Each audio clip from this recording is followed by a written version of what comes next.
रूस और यूक्रेन में जंग जैसे हालात के बीच ओहियो में वॉशिंगटन डीसी पहुंचे अमेरिकी राष्ट्रपति बाइडेन ने व्हाइट हाउस में अमेरिका के राष्ट्रीय सुरक्षा सलाहकार के साथ सिक्योरिटी ब्रीफिंग की। रूस और यूक्रेन में जंग जैसे हालात के बीच अमेरिकी राष्ट्रपति जो बाइडेन ने ओहियो में अपना भाषण बीच में ही छोड़कर सीधे वॉशिंगटन डीसी रवाना हो गए थे। लौटे अमेरिकी राष्ट्रपति जो बाइडेन ने ओहियो में अपना भाषण बीच में रोक दिया और बिना कुछ बताए ओहियो से सीधे वॉशिंगटन डीसी रवाना हो गए। ओहियो में अपनी प्रेस कॉन्फ्रेंस को बीच में छोड़कर वॉशिंगटन डीसी वापस लौट रहे अमेरिकी राष्ट्रपति जो बाइडेन ने बयान दिया कि यूरोप में कुछ बड़ा हुआ है। अमेरिकी राष्ट्रपति बाइडेन ने ओहियो में कहा कि मुझे तुरंत वॉशिंगटन डीसी निकलना पड़ रहा है। मैं वॉशिंगटन डीसी जा रहा हूं। इस समय यूरोप में कुछ चल रहा है, यूरोप में कुछ हुआ है, यूरोप में मौसम खराब है, जिसके बाद अभी आधी रात को अमेरिका से लेकर यूरोप तक खलबली मच गई। रूस और यूक्रेन में जंग जैसे हालात के बीच ओहियो से वॉशिंगटन डीसी पहुंचे अमेरिकी राष्ट्रपति जो बाइडेन ने अमेरिकी राष्ट्रीय सुरक्षा सलाहकार से व्हाइट हाउस में बैठक की। बाइडेन के ओहियो से वॉशिंगटन डीसी पहुंचने से पहले ही अमेरिका के राष्ट्रीय सुरक्षा सलाहकार जैक सॉल्वेन व्हाइट हाउस में पहुंचकर पल पल के हालात की जानकारी की सूचना लेकर बाइडेन को देते रहे। अमेरिकी एनएसए का मीटिंग में पहुंचना और बाइडेन को सिक्योरिटी ब्रीफ देना युद्ध की आशंका को बल मिला है। रूस यूक्रेन में जारी तनातनी के बीच अहम बैठक में हिस्सा लेने के लिए अमेरिका की उपराष्ट्रपति कमला हैरिस देर रात जर्मनी पहुंच गई। अमेरिका और जर्मनी रूस के खिलाफ यूक्रेन के साथ खड़े हैं। रूस और यूक्रेन में जंग जैसे हालात के बीच कल पोलैंड पहुंचे अमेरिका के रक्षा मंत्री Lloyd James Austin. Lloyd Austin को आज म्यूनिख पहुंचना, लेकिन वो सीधे पोलैंड पहुंचे। रूस और यूक्रेन में महायुद्ध होने जैसे हालात पर आशंका के बीच अमेरिकी रक्षा मंत्री लॉयड जेम्स ऑस्टिन ने कहा है कि मॉस्को यूक्रेन पर हमला करने की योजना बना रहा है। रूस और यूक्रेन के बीच जंग जैसे हालात पर क्रेमलिन ने चेतावनी दी है। रूस यूक्रेन बॉर्डर पर बिगड़ते जा रहे हैं हालात, कभी भी और ज्यादा खतरनाक हो सकते हैं हालात। क्रेमलिन ने चेतावनी दी है कि रूस और यूक्रेन की सीमाओं के पास हालात इतने खतरनाक होते जा रहे हैं कि किसी भी पल में युद्ध भड़क सकता है और भीषण आग लग सकती है। एस्टोनिया इंटेलिजेंस के मुताबिक रूस ने युद्ध के लिए सारी तैयारियां पूरी कर ली है। यहां तक कि रूस की इंटेलिजेंस ने यूक्रेन के उन ठिकानों तक की पहचान कर ली है जहां पर हमला करना है। रूस का करारा जवाब देने के लिए नाटो देशों ने भी रणनीति बनाने के साथ सेना और हथियारों की बड़े पैमाने पर तैनाती शुरू कर दी है। नाटो की मदद के लिए अमेरिका नामी की एक पूरी डिवीजन भी पोलैंड में कल ही लैंड कर चुकी है। ओहियो रवाना होने से पहले अमेरिका के राष्ट्रपति बाइडेन ने कहा है कि रूस यूक्रेन पर किसी भी वक्त हमला कर सकता है। रूसी सैनिकों की वापसी के फिलहाल कोई संकेत नहीं मिले। यूक्रेन के बहाने अमेरिका रूस से जंग लड़ने की तैयारी कर रहा है। अमेरिकी राष्ट्रपति बाइडेन ने खुद इस बात के संकेत देते हुए रूसी राष्ट्रपति व्लादिमीर पुतिन से बातचीत करने से कोई इरादा नहीं है। अमेरिका ने यहां तक कहा है कि युद्ध की संभावना प्रबल है। ऐसे में रूस यूक्रेन पर हमला करता है तो दुनिया की दो महाशक्तियों का भिड़ना तय है। ब्रिटेन के प्रधानमंत्री बोरिस जॉनसन ने यूक्रेन को लेकर रूस को कड़ी चेतावनी देते हुए कहा है कि अगर रूस यूक्रेन पर हमला करता है तो ये उसकी सबसे बड़ी गलती होगी। ब्रिटेन के प्रधानमंत्री जॉनसन ने फोन पर बातचीत के दौरान रूसी राष्ट्रपति व्लादिमीर पुतिन को युद्ध नहीं करने के लिए आगाह किया है। रूसी राष्ट्रपति से कहा है कि वो यूक्रेन से लगती सीमा पर 1 लाख रूसी जवानों की तैनाती से काफी चिंतित हैं। ब्रिटिश प्रधानमंत्री बोरिस जॉनसन ने गुरुवार को फाइटर प्लेन उड़ाया और यूक्रेन में रूस के फॉल्स फ्लैग ऑपरेशन का आरोप लगाया, जिसे यूक्रेनियन को बदनाम करने के लिए बनाया गया था। रूस यूक्रेन संकट के बीच अमेरिकी विदेश मंत्री ने संयुक्त राष्ट्र सुरक्षा परिषद में एक बार फिर रूस पर हमला बोला है। यूएनएससी की बैठक में अमेरिकी विदेश मंत्री एंटनी ब्लिंकन ने कहा है कि कूटनीति इस संकट को हल करने का एकमात्र तरीका है।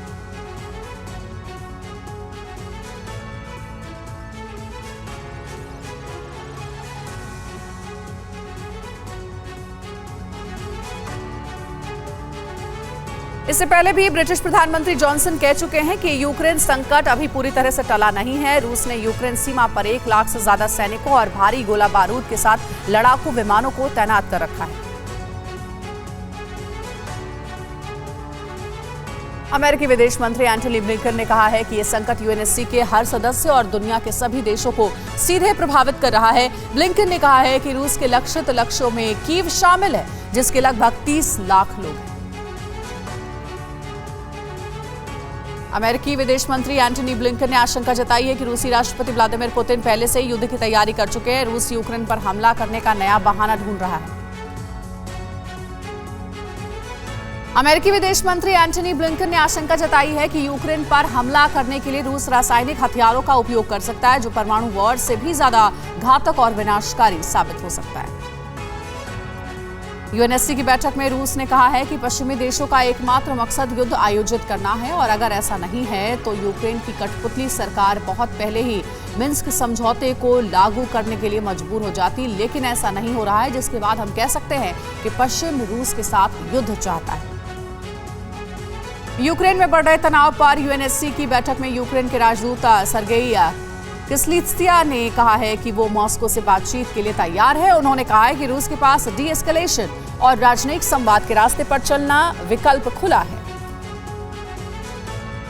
यूक्रेन और रूस में बढ़ते युद्ध के खतरे के बीच म्यूनिख सिक्योरिटी काउंसिल की बैठक होने जा रही है, जिसे काफी अहम माना जा रहा है। अमेरिका की उपराष्ट्रपति कमला हैरिस देर रात म्यूनिख पहुंच गई हैं। बताया जा रहा है कि इस बैठक में रूस और यूक्रेन पर रणनीति तैयार हो सकती है। यूक्रेन और रूस के बीच तनाव अपने चरम पर पहुंच गया है और दोनों देशों के बीच तकरार ने पूरी दुनिया में टेंशन ला दी है। सुपर पावर अमेरिका और दुनिया के कई शक्तिशाली देश युद्ध को टालने की जद्दोजहद में लगे हुए हैं और म्यूनिख सिक्योरिटी काउंसिल की बैठक में इसी पर रास्ता निकाला जा सकता है। यूक्रेन के संभावित रूसी हमले के तनाव के बीच गठबंधन के पूर्वी हिस्से की सुरक्षा मजबूत करने के नाटो में शामिल स्पेन ने ज्वाइंट हवाई गश्ती मिशन के लिए बुल्गारिया में 4 लड़ाकू जेट भेजे। स्पेनिश वायुसेना के 4 यूरोफाइटर EF-2000 टाइफून विमान बुल्गारिया के ग्राफ इग्नाटिवो एयरबेस पर पहुंचे, जो यहां हवा से हवा में युद्धाभ्यास का अभ्यास करेंगे। रूस के बॉम्बर बेलारूस के आसमान में पेट्रोलिंग कर रहे हैं। बेलारूस के आसमान में रूस के न्यूक्लियर बॉम्बर रूसी Tu-22M3 सुपरसोनिक बॉम्बर्स ने उड़ान भरी है। रूसी Su-35S फाइटर जेट भी गरजे। अमेरिका ने भी जर्मनी में अपने घातक लड़ाकू विमानों को तैनात कर दिया है। अमेरिका के महाविनाशक फाइटर F-35A की एक स्क्वाड्रन को जर्मनी एयरबेस पर तैनात किया गया है। नाटो की हवाई ताकत को मजबूत करने के लिए जर्मनी एयरबेस पर अमेरिका के 24 विमानों की तैनाती।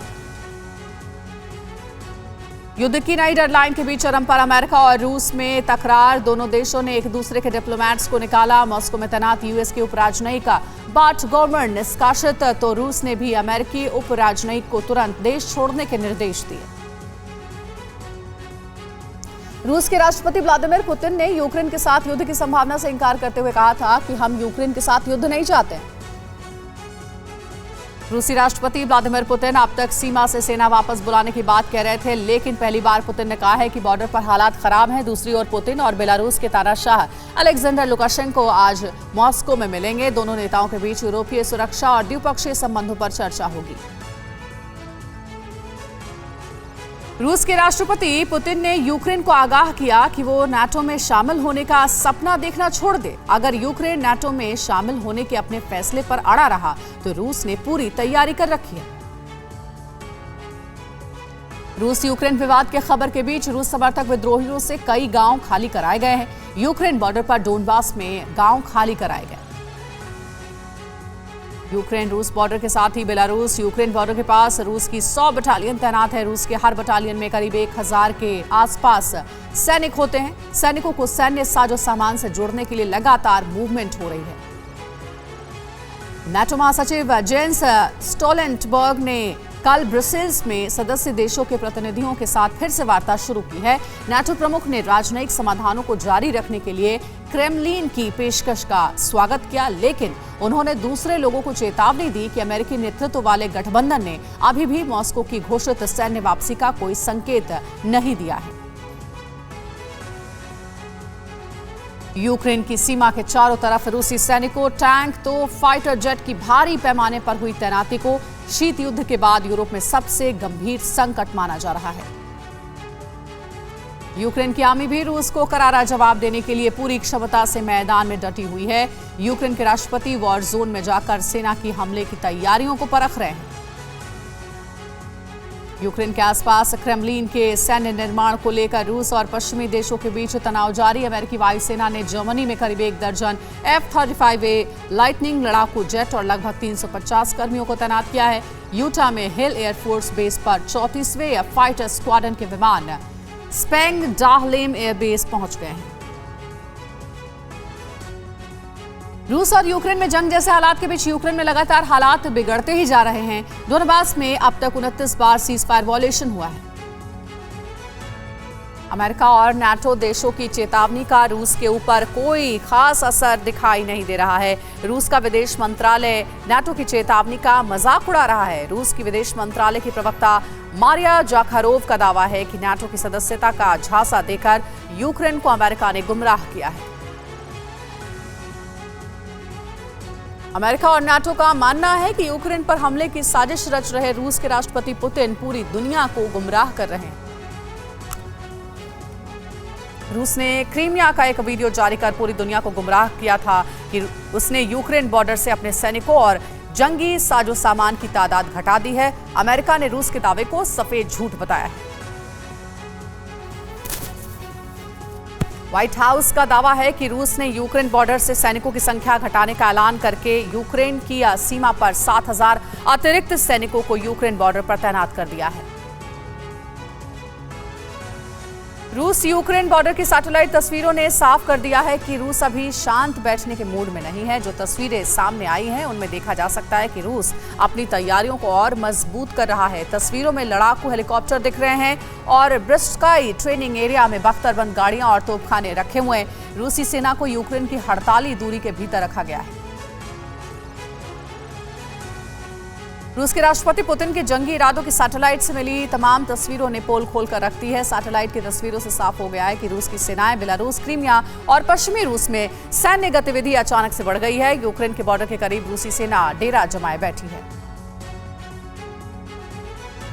अमेरिकी satellite image provider company Maxar ने 15 और 16 फरवरी को यूक्रेन बॉर्डर पर रूस के सैन्य जमावड़े की जो तस्वीरें जारी की है वो हैरान कर देने वाली हैं। तस्वीरों से साफ हो रहा है कि बेलारूस, क्रीमिया और पश्चिमी रूस में सैन्य गतिविधि बढ़ती ही जा रही है।